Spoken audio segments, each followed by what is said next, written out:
So doctor గారు ఇంకొకటి ఏంటి, ఈ మధ్య స్టడీ చెప్తున్నది ఏంటంటే జీన్స్ తోని కూడా క్యాన్సర్స్ వస్తున్నాయని చెప్పేసి కొంతమంది అంటున్నారు, కొందరు మెటబాలిక్ డిజార్డర్ అని కొంతమంది స్టడీస్ చెప్తున్నారు. ఇందులో వాస్తవం ఎంత అంటే ఏంది, కొందరు అనేది ఏంటంటే క్యాన్సర్కు మెయిన్ కారణం షుగర్ ఎక్కువ తిని బతుకుతాయి కాబట్టి షుగర్ స్టార్వేషన్, గ్లూకోజ్ స్టార్వేషన్ చేస్తే చనిపోయే అవకాశం ఉందని అంటున్నారు. ఇందులో వాస్తవం ఎంత, అసలు ఏది వాస్తవం ఏది? తప్పకుండా ఒకటండి, ఫస్ట్ ప్రశ్న మీరు అడిగిన దానికి క్యాన్సర్ జెనెటిక్ ప్రాబ్లం వల్ల వస్తుంది.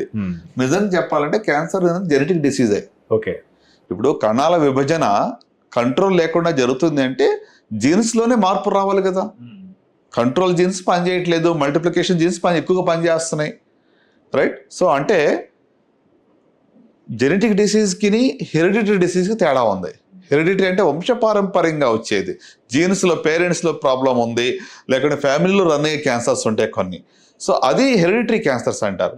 సో కనుక జీన్స్లో తేడా అనేది అక్కడ కూడా హెరిడిటరీలో కూడా ఒక జీన్ తేడా ఉంది. ఫర్ ఎగ్జాంపుల్ ఏంజెలినా జోలీ గురించి మనం మాట్లాడుకుందాం, right? She had a cancer of her aunt had a cancer of ovary, right? So వాళ్ళలో ఒక జీన్ బ్రాకా జీన్ అనేది పాజిటివ్ ఉండింది, ఈమెలో కూడా ఆ బ్రాకా జీన్ పాజిటివ్ ఉంది. సో ఆ యొక్క జీన్ తేడా అనేది ఫ్యామిలీలో రన్ అవుతుంది. సో దీన్ని హెరిడిటరీ క్యాన్సర్ అంటాం.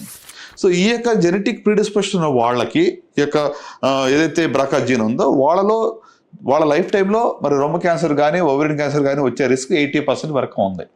సో అలాంటి వాళ్ళు షీ అండర్వెంట్ ప్రొఫిలాక్టిక్ సర్జరీ, ముందుగానే జాగ్రత్తగా రొమ్ము తీయించేసుకుంది, ఓవరీస్ తీపించేసుకుంటాను ఆ క్యాన్సర్ రాకుండా. సో ఇది ఏంటి, hereditary cancer. But hereditary cancer సంఖ్య ఎంత, 5 to 10% మాత్రమే.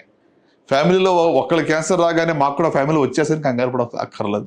వాళ్ళలో ప్రత్యేకమైన ఇలాంటి జీన్స్, ప్రూవన్ జీన్స్ మ్యూటేషన్ ఉంటేనే, వాళ్ళలో ఉండి మీలో కూడా ఉంటేనే మాత్రమే వస్తుంది.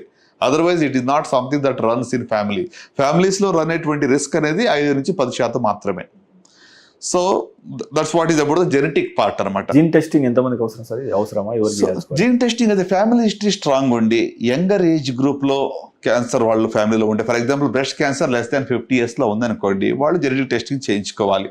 సో ఇది is about the genetic part అండి. యా.